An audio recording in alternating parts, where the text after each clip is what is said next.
good to be here today to welcome and to join with the youth, all of you, everyone here today at this Youth and National Forum to discuss and share ideas under the theme Future of Work, Realizing Productivity Growth.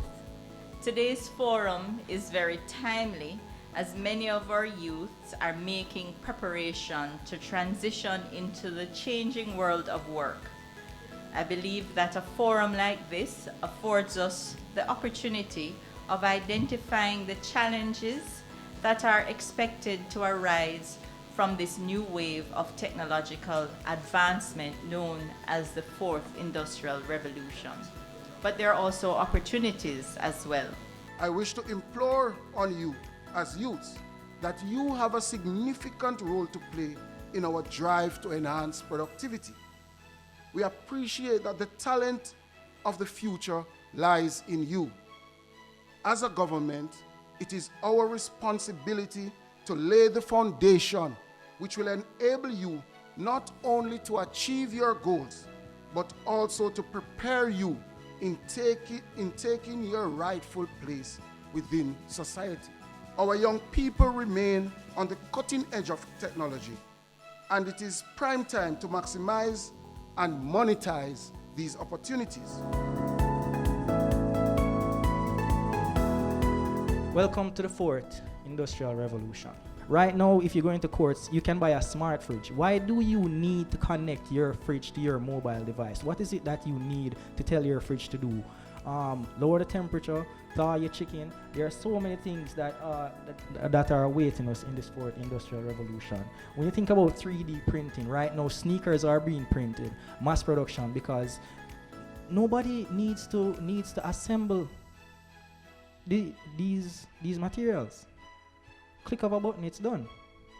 When you think about big data analytics, we're all connected. Right now, there are companies here in Jamaica that knows exactly where we are, what we're doing, and what our demographic is. I kid you not, I work with them. A lot of the times we are connected online, but we're just consuming. The only way to earn is to create. What will you learn to create? You can do work for individuals in Europe, in America, just by sitting at home around your computer, utilizing your skill set. And with that, I'll just leave you with a few pointers. Right now, it's less brawn, it's more brains. Always observe the patterns. That's how you'll be able to position yourself at the forefront of the industry. The industry, we're still in the early stages. It's going to get a lot more aggressive because remember the pattern, 100 years. And change is constant.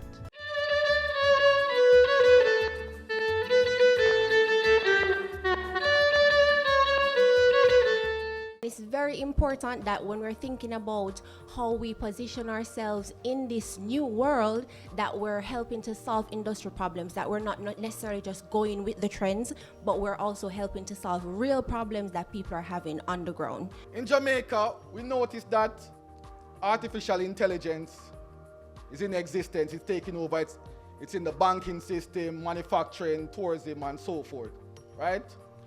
We notice that through the increased use of technology, it is creating a number of job opportunities in a number of sectors, namely BPO sector, animation, and cybersecurity system. Some of the occupations that are in demand are coming on stream. Data scientists, automobile engineers, project officers, robotics automation developers, and to the right you have some of the skills that are needed: robot programming, factory automation, electronics, graphic designing. In terms of animation, Jamaica is gaining a lot of traction within the animation industry because of our increased use of technology, because of our creative skills that exist here in Jamaica, right? So what is happening is that a lot of films are being sent to Jamaica to be further developed and sent back to the US. And as a result, it is creating a number of job opportunities in several areas. For example, animators, graphic and web designers. So these are good areas for persons to get into. 85% of the jobs that will exist in 2030 don't exist as yet. AI is what is changing this workforce. AI is many things. AI, even robotics falls under AI. There is some, a word like machine learning that you may have learnt about. There is problem solving, which AI focuses on. Like if you're trying to go from here to Hong Kong, do you want a route? Do you want the cheapest route in terms of dollar? Do you want a route, airline, route in terms of minimum number of stops? Or do you want a route which takes you in the shortest amount of time? So which one do you want? And how does it find you the best solution? All these are some of typical AI problems until it has been consumed by the world of data. And with this data, what has happened is that we now have machine learning coming into play. Even machine learning has existed in computer science for a long time. But what has happened is, and the tech companies are also at fault, they tend to use AI and machine learning interchangeably. So what is AI? AI is a program that can sense, reason, act, and adapt. So it is doing what, showing some kind of intelligence by acting and adapting in the environment that it exists. Then we have machine learning, which is doing similar things, but when it's making actions and when it's doing some kind of behavior, it is based on data. We have all this data.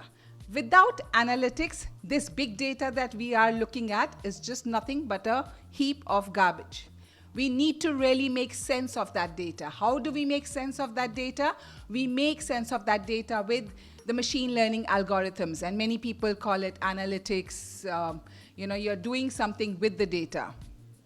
So we have to be mindful, as the data is increasing, the information can decrease if we don't do something with this data.